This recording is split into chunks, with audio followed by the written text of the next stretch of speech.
Ever wondered where medieval people pooped? Did they just throw sewage out windows while yelling Garderobes?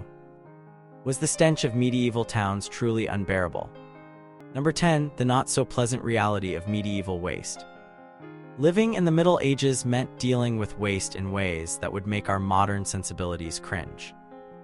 Without the conveniences of indoor plumbing, medieval communities faced significant challenges in managing human waste, food scraps, animal manure, and all the other unpleasant byproducts of daily life.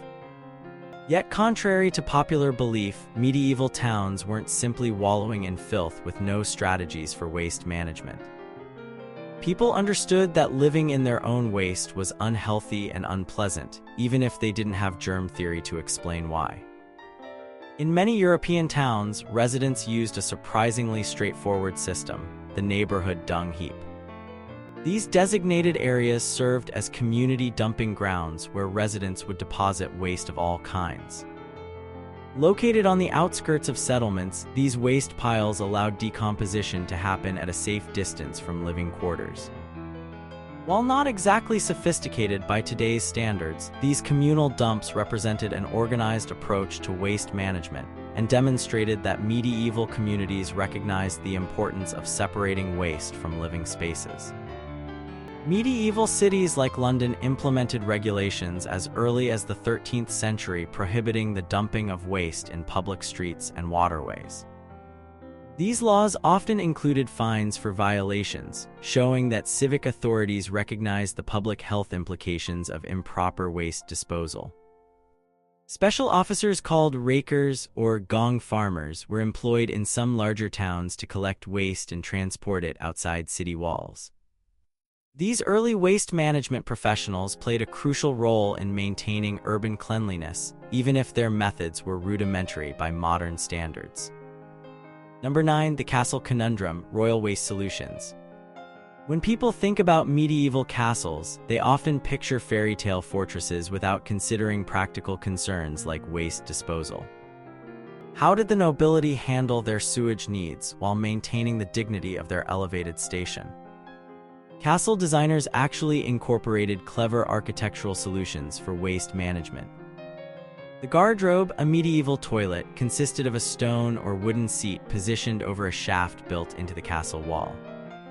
These shafts typically emptied into moats, rivers, or dedicated cesspits below. In some elaborate castle designs, garderobes were positioned to allow waste to fall directly into fast-flowing water, creating a primitive form of flush toilet. The Tower of London featured garderobes that emptied directly into the Thames River, using water as a natural waste removal system. Castle garderobes were often located in small rooms or alcoves built into the thickness of the walls, offering privacy while also serving a defensive purpose. Interestingly, the narrow openings made these facilities vulnerable points in castle defenses, and there are historical accounts of castles being infiltrated through their garderobe chutes during sieges. The name garderobe itself, meaning to guard one's robes, hints at another function of these spaces. They often doubled as closets where valuable clothing could be stored, as the ammonia from urine helped repel moths and insects. For the highest nobility, personal servants might manage chamber pots, emptying them discreetly. Larger castles employed dedicated staff responsible solely for waste management, emptying cesspits and maintaining the cleanliness of garderobe areas. While hardly glamorous, these jobs were necessary and sometimes surprisingly well compensated, recognizing the essential nature of waste management even in royal settings. Number 8. The rural solution, waste as resource. Did medieval farmers simply live amid their filth? Or did they develop practical systems to handle waste that made agricultural sense? Rural communities approached waste management with a pragmatic sensibility that urban areas often couldn't match. Far from viewing waste as merely a problem to eliminate, agricultural communities recognized its value as an agricultural resource. The concept of using animal and human waste as fertilizer dates back to ancient civilizations, but medieval European farmers refined these practices through generations of agricultural experience. Farmers carefully collected animal manure from barns and stables, storing it in designated midden heaps where it would decompose before being spread on fields. This practice not only solved the waste disposal problem but enhanced soil fertility in an era before commercial fertilizers. Some rural households constructed their animal pens to facilitate easy collection of manure, showing an understanding of waste management efficiency that benefited their agricultural productivity. Human waste wasn't wasted either. Many rural homes featured outdoor privies positioned over pits that would be periodically emptied, with the contents added to compost heaps or directly applied to fields after sufficient decomposition. This night soil served as valuable fertilizer, completing a nutrient cycle that modern sanitation systems would later interrupt. While the practice might seem unsanitary by contemporary standards, it represented an efficient use of resources in agricultural settings and helped maintain soil fertility over generations of farming. The integration of waste management with agricultural practices reveals that medieval rural communities understood ecological cycles in practical terms, even without scientific language to describe them. Waste wasn't merely something to dispose of, it was a valuable resource to be managed and utilized. This circular approach to waste stands in stark contrast to our modern linear systems and demonstrates the practical ecological awareness that guided medieval rural life. Number 7. The urban challenge: waste in medieval cities. Could a medieval city of thousands function without sewers or garbage trucks? How did densely populated areas avoid being buried in their own refuse? Medieval urban centers faced unique waste management challenges due to their population density and limited space. Without modern infrastructure, cities developed various community-based solutions to address their waste problems. Many towns established ordinances requiring residents to collect their waste and deposit it at designated locations outside city walls or in specified dumping areas. These regulations, enforced by local authorities, show that medieval urban governance recognized the necessity of coordinated waste removal. Some larger medieval cities constructed primitive drainage systems that channeled wastewater through stone-lined channels running down the centers of streets. These gutters, while basic, helped move liquid waste away from dwellings and towards city outskirts or nearby waterways. In more sophisticated examples, such as in parts of medieval Paris, covered channels directed sewage underground, representing early attempts at creating sewer systems. While far from comprehensive, these drainage solutions helped mitigate some urban waste issues. Citizens were often legally responsible for maintaining the cleanliness of the street in front of their properties. This distributed approach to waste management meant that urban cleanliness became a collective responsibility. Records from cities like London show that residents could be fined for failing to keep their section of street clean or for improperly disposing of waste. This system of distributed responsibility created a form of community accountability for waste management. Trade guilds sometimes played a role in urban waste management, particularly for industries that generated significant waste products. Tanners, butchers, and other tradespeople whose work created noxious byproducts were often required to locate their operations downstream or downwind from population centers and had specific regulations governing their waste disposal practices. Number 6. The monastery model: cleanliness and godliness. How did religious communities approach waste management? Did their values of purity influence their sanitation practices?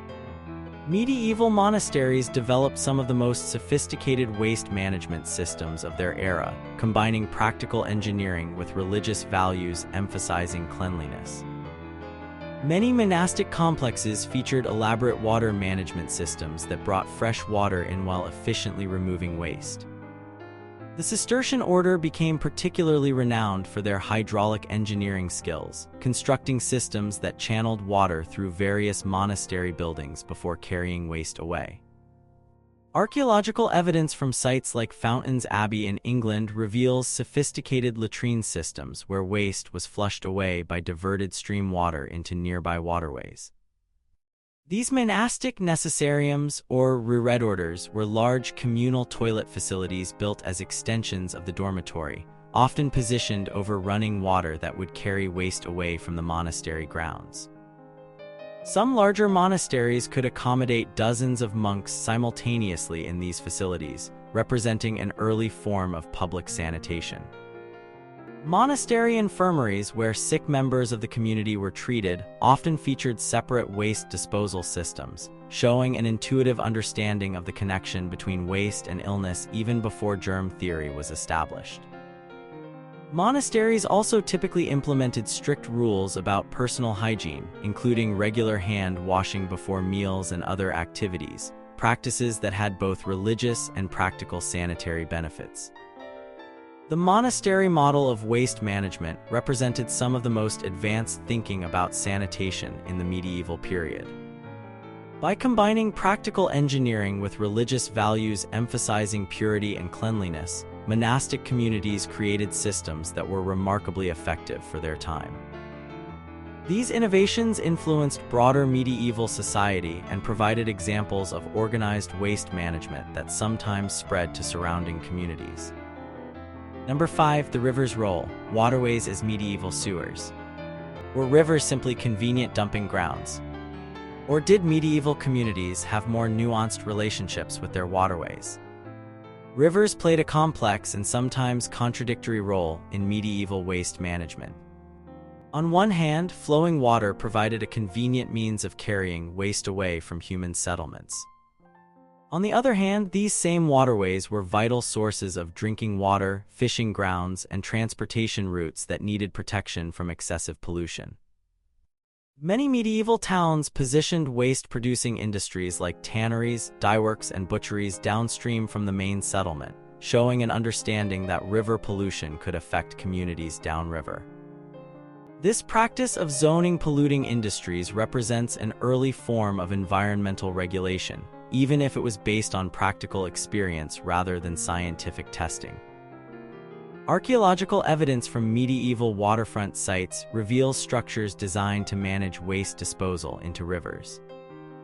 Wooden jetties, channels, and specialized outflows show that waste disposal into waterways wasn't simply haphazard, but often carefully managed to minimize local impacts. Some medieval cities built latrines directly over rivers or constructed channels to carry waste to flowing water, using the natural movement of the river to transport waste away from populated areas. Despite these efforts, rivers in heavily populated medieval areas did suffer from pollution. Historical records document complaints about water quality and fish die-offs near urban centers, suggesting that medieval people recognized the environmental impact of their waste disposal practices. In response, some cities implemented regulations prohibiting certain types of waste from being dumped in waterways or requiring waste to be carried farther downstream. The relationship between medieval communities and their waterways reveals both the pragmatic use of natural systems for waste management and an early awareness of the need to protect water resources. While rivers were undoubtedly used as disposal systems, the evidence suggests a more nuanced approach than simple, indiscriminate dumping, particularly in larger communities where river pollution could significantly impact daily life. Number 4. The trade in waste, medieval recycling. Could garbage actually be valuable? Did medieval communities find ways to profit from what we might consider worthless? One of the most surprising aspects of medieval waste management was the existence of organized systems for recycling and reusing materials that modern societies would simply discard. Far from being a modern concept, recycling was an economic necessity in medieval communities where resources were limited and manufacturing was labor-intensive. Rag and bone men, the medieval predecessors of recycling collectors, traveled through towns purchasing old textiles, animal bones, and metal scraps. These materials weren't destined for landfills but re-entered the economy as valuable resources. Old clothing and textiles were pulped to make paper, bones were processed into materials for craft making or boiled to extract fat for soap and candle making, and metal scraps were melted down and reforged. This network of waste collection and reprocessing constituted a sophisticated recycling system driven by economic incentives rather than environmental concerns. Human waste had commercial value too. The contents of cesspits and night soil collections were purchased by farmers for use as fertilizer, creating an economic incentive for waste collection in urban areas. In some regions, professional collectors known as gong farmers or night soil men made their living emptying cesspits and selling the contents to agricultural users, transforming a waste management problem into an economic opportunity. Animal waste products found numerous commercial applications. Horse manure was collected from city streets not only for agricultural use, but also for industrial processes including tanning and brewing. Urine, collected from public urinals in some towns, was a valuable industrial commodity used in dyeing processes, leather tanning, and fulling cloth due to its ammonia content. The medieval approach to waste often involved seeing potential value where modern disposable societies might see only garbage. This perspective was driven by necessity in an era of limited resources, but it created effective systems for recirculating materials through the economy rather than simply disposing of them after a single use. Number 3, the public bath phenomenon, collective cleanliness. Were medieval people really as filthy as we imagine? How did communities approach personal hygiene without running water?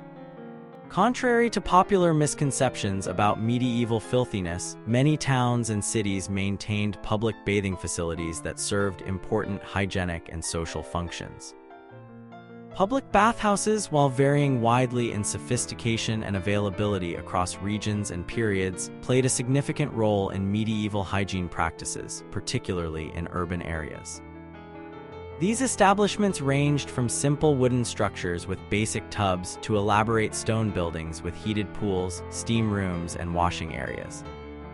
In larger cities, bathhouses operated as businesses, charging entrance fees and offering additional services like hair cutting, massage, and food and drink. Some municipalities maintained public baths as civic amenities, recognizing their importance to public health and social welfare. Bathing culture was particularly developed in areas influenced by Roman traditions or Islamic practices. In medieval Spain, where Islamic and Christian cultures intermingled, sophisticated bathhouse complexes served communities of all faiths. These facilities featured hypocaust heating systems, multiple temperature zones, and careful water management, demonstrating an advanced approach to public hygiene. The social dimension of public bathing was significant, with bathhouses serving as community gathering places where information was exchanged and social bonds maintained. Different social classes sometimes used the same facilities at different times or days, making bathhouses among the more socially diverse spaces in medieval communities. Some bathhouses maintained separate sections for men and women, while others allocated different days for male and female bathing. While the church occasionally expressed reservations about bathhouses, particularly concerning mixed-gender bathing and potential immorality, religious authorities generally recognized the importance of physical cleanliness. Many monastic rules explicitly required regular bathing, connecting physical cleanliness with spiritual purity. The decline of public bathing toward the late medieval period had more to do with concerns about plague transmission and social changes than with religious prohibitions. Number 2, the legal framework, regulating medieval filth. Could medieval towns enforce cleanliness without modern police or sanitation departments? What happened to those who ignored waste disposal rules? Medieval communities didn't simply rely on individual good behavior to manage waste. They developed sophisticated legal frameworks to regulate sanitation and punish offenders. Town councils, guilds, and other governing bodies established ordinances specifically addressing waste disposal, street cleaning, and water protection, creating a legal foundation for community sanitation efforts. Court records from medieval towns reveal frequent cases involving improper waste disposal, suggesting that these regulations were actively enforced rather than merely existing on parchment. Penalties for sanitation violations ranged from monetary fines to public shaming, depending on the severity and frequency of the offense. In some communities, repeat offenders faced exclusion from trade guilds or other social penalties that could significantly impact their livelihoods and standing. Some towns employed officials specifically tasked with enforcing sanitation regulations. These inspectors of nuisances or similarly titled officers had authority to investigate complaints, issue fines, and order the cleanup of properties that violated local standards. Their existence demonstrates that medieval communities invested resources in maintaining sanitation standards through active enforcement rather than passive regulation. Property owners often bore legal responsibility for maintaining the cleanliness of streets adjacent to their land. This distributed enforcement model made every property owner a potential sanitation officer for their immediate area, creating overlapping accountability that helped maintain standards even without a large enforcement bureaucracy. Particularly interesting are the legal distinctions medieval regulations made between different types of waste. Animal waste, human waste, industrial byproducts, and food remains might all be subject to different disposal requirements and penalties. This nuanced approach suggests a sophisticated understanding of the varying impacts and management needs of different waste streams. The existence of these legal frameworks challenges the notion that medieval people were indifferent to filth and sanitation.